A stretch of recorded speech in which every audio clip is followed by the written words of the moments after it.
Tubuhmu tampaknya mampu beregenerasi. Tetapi, apakah itu akan tetap beregenerasi jika aku memenggal tenggorokanmu?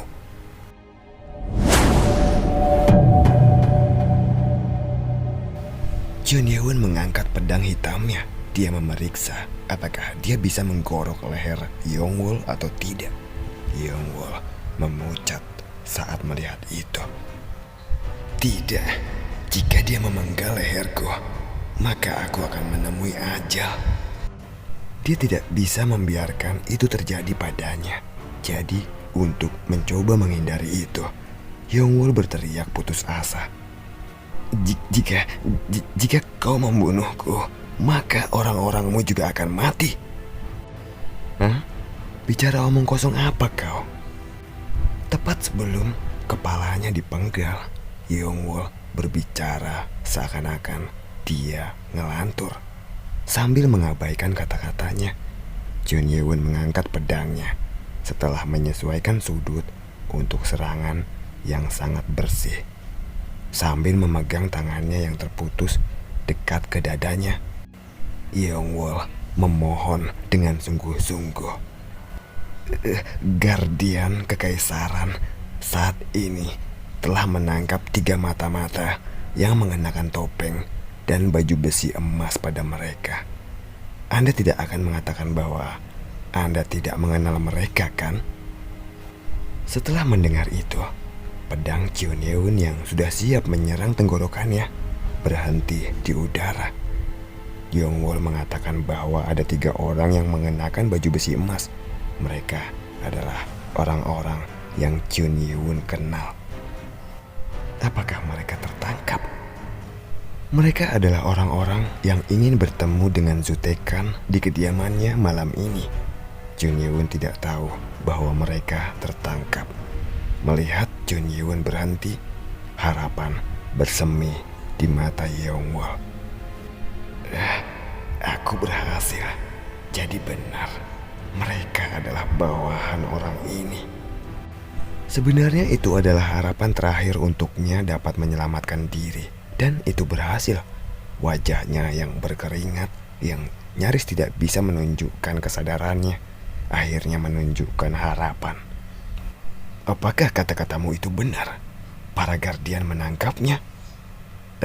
Iya, Tuan. Jun Yeon yang tampak tidak peduli sampai beberapa saat yang lalu mengerutkan kening. Itu membuat Yongwol merasa senang. Akhirnya Yongwol mendapatkan kelemahan Jun Yeon.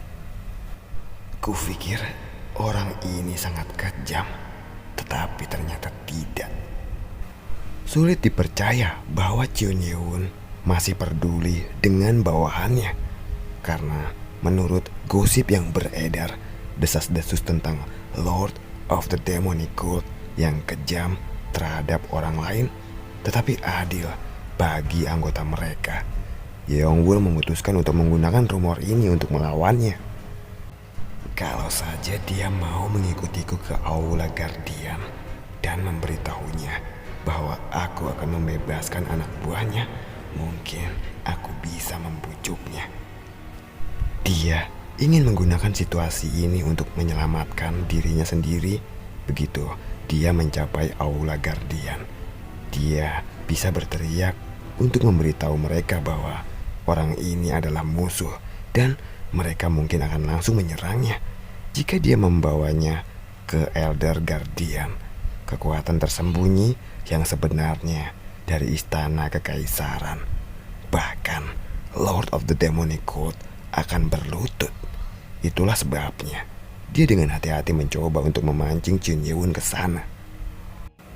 Jadi, jika Anda mengampuni nyawaku, maka bawahan Anda pasti akan dibebaskan.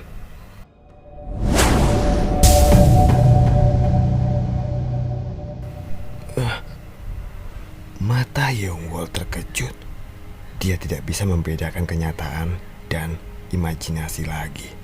Bahkan sebelum dia bisa mengajukan kesepakatannya, Jun Yeon mengayunkan pedangnya. Tenggorokannya terasa kering dan dingin saat pedang itu mendekat dan mendekat. Tuan, apa yang ingin kau lakukan?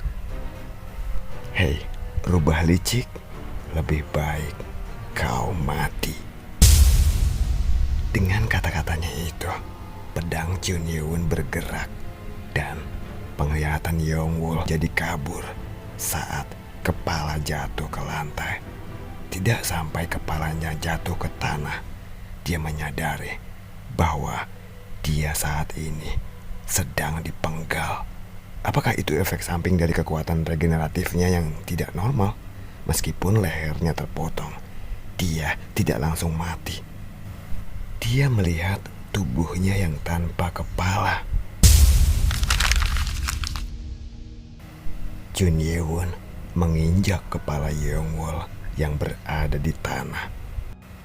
Lalu di hadapan Chun Yewon yang tampak kesal, Great Guardian Marakim dan Left Guardian Li Hameng muncul dari atap, menyatukan tangan mereka.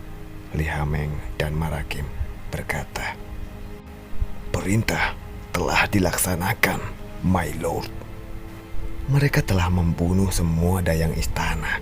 Rasanya tidak tepat untuk memukul atau membunuh wanita, tetapi melihat bagaimana mereka bertindak, mereka menganggap tugas ini serius. Mereka memastikan untuk tidak menggunakan ilmu pedang dari sekte iblis sebanyak mungkin. Itu mungkin akan membuat orang lain sulit menebak luka atau penyebab kematian sang mayat. Itulah tepatnya mengapa Chun Yewon tidak menggunakan juga jurus pedang iblis. Lalu bagaimana lagi, Lord? Apakah kita akan membawa orang ini dan pergi dari sini? Li Hameng bertanya sambil menunjuk pria botak yang pingsan di tanah. Chun Yewon menghela nafas. "Sebenarnya mauku begitu, tapi yang lain telah ditangkap." "Apakah maksud Anda mereka tertangkap?" Pada skenario yang tidak terduga ini, kedua Guardian terkejut. Sangat mengejutkan bahwa orang-orang sekte iblis yang sudah terlatih untuk memata-matai dan membunuh bisa tertangkap. Great Guardian Marakim bertanya dengan hati-hati. "Lalu, apa yang akan Anda lakukan, tuanku?"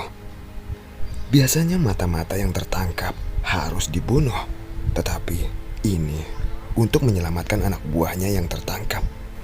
Chun Yewon memutuskan untuk menerobos istana kekaisaran untuk menyelamatkan mereka. Padahal Chun Yewon tidak mengetahui di mana lokasi Aula Guardian. Itu adalah lokasi yang tersembunyi dari semua orang. Itu adalah tempat yang bahkan anggota klan Blackguard Six Mercial tidak dapat menemukannya. My lord, secara realistis, untuk menyelamatkan mereka seharusnya tidak menjadi pilihan bagi kami. Sebenarnya ini sangat disayangkan, tapi bagaimana kalau kita menyerah saja pada menyelamatkan mereka? Left Guardian Li Hameng menyarankan opsi yang rasional. Anggota sekte iblis sudah diajarkan untuk bersiap-siap jika mereka tertangkap oleh musuh. Jika melarikan diri sulit, maka mereka harus bunuh diri. Apakah benar-benar tidak ada pilihan lain selain meninggalkan mereka? Heobong menggigit bibirnya, memikirkan meninggalkan anggotanya. Bagaimanapun, bahkan dia tahu bahwa tidak ada cara konkret untuk membantu mereka. Tapi saat itulah Chun Yewon menggelengkan kepalanya dan berbicara. "Jika aku memutuskan untuk meninggalkan orang-orang yang aku pilih dengan sendiri, maka aku tidak memiliki syarat untuk menjadi lord. Aku tidak akan membiarkan mereka bunuh diri hanya karena mereka tertangkap." Chun Yewon menatap kepala Yongwol yang hancur di tanah saat dia mengucapkan kata-kata itu. Ketika dia memutuskan untuk menyusup ke istana kekaisaran, dia menyadari fakta bahwa ada orang yang menggunakan metode dan trik yang unik.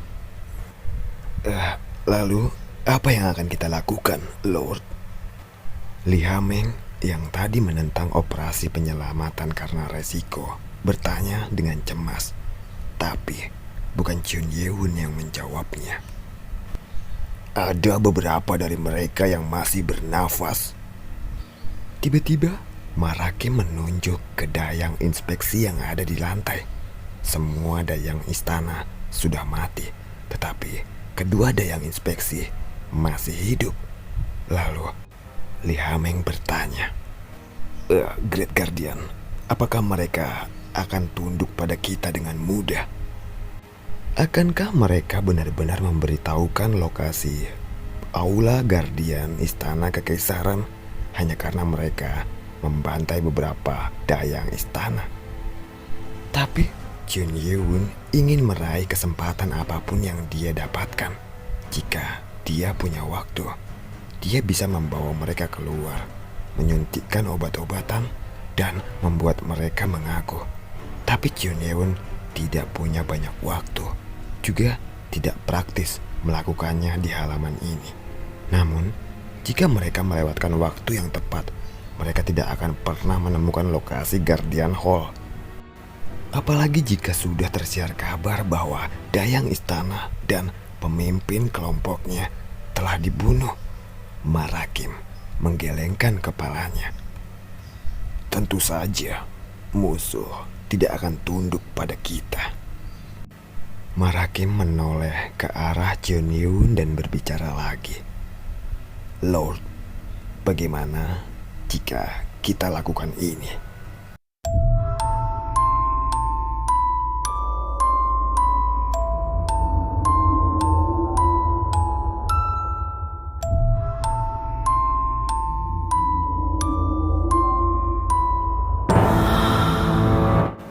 Beberapa saat kemudian,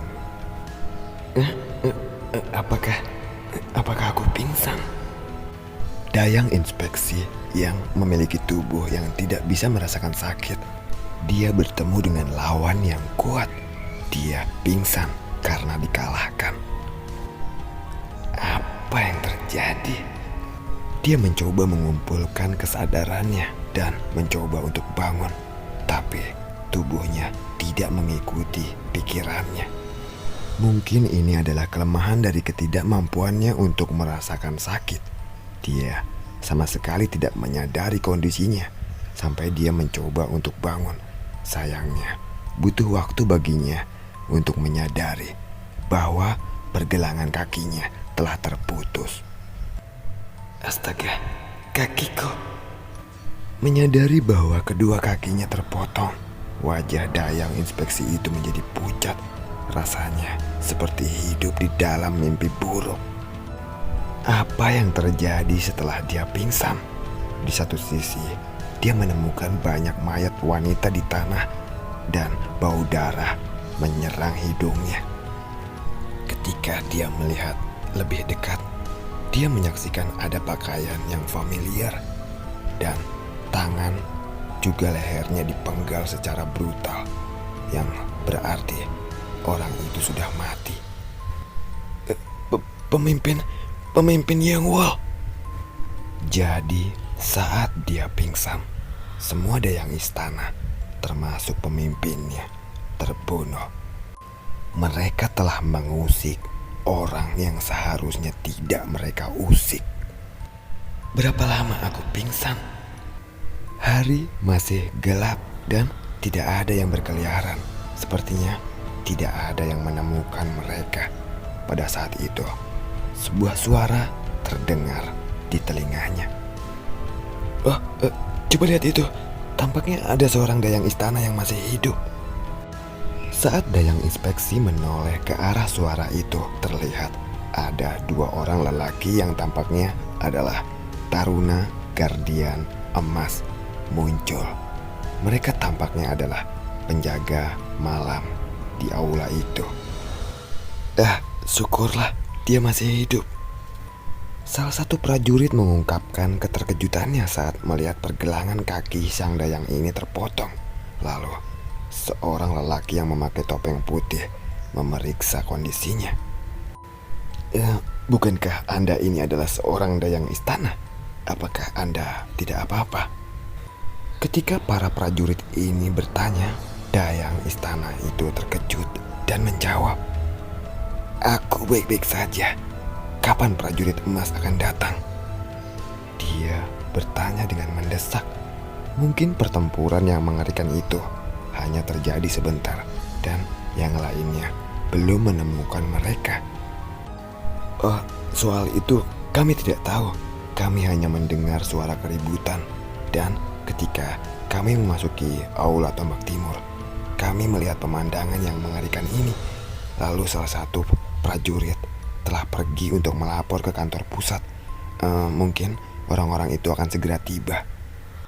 Mata dayang inspeksi bergetar. Jika kata-kata orang ini memang benar, maka itu belum lama sejak pertempuran mengerikan itu. Jika demikian, dia harus melaporkannya ke petinggi Guardian untuk mencegah penguasa sekte iblis melarikan diri keluar istana kekaisaran. Tapi masalahnya saat ini kedua kakinya terpotong. Tuan prajurit, aku minta maaf, tapi bisakah Anda membantuku?" "Tentu saja, kami akan segera membawa Anda ke rumah sakit istana kekaisaran." "Tidak, ada yang lebih penting dari itu saat ini. Para petinggi sekte iblis telah menyusup ke istana dan mereka mungkin akan melarikan diri. Aku harus segera memberitahu seseorang." Mendengar kata-katanya yang tergesa-gesa, salah satu prajurit mencoba menenangkannya. Benarkah itu?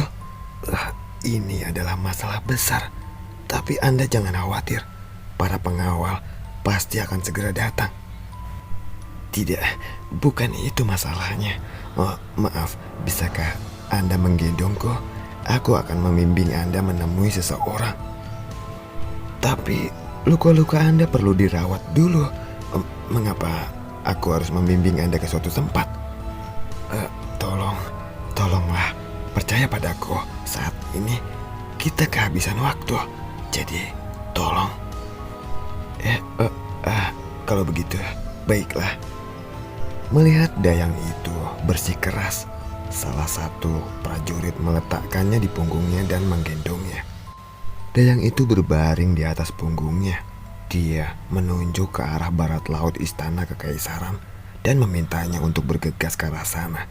Saat itulah prajurit yang bertopeng putih mengikuti mereka dari belakang sambil tersenyum nakal.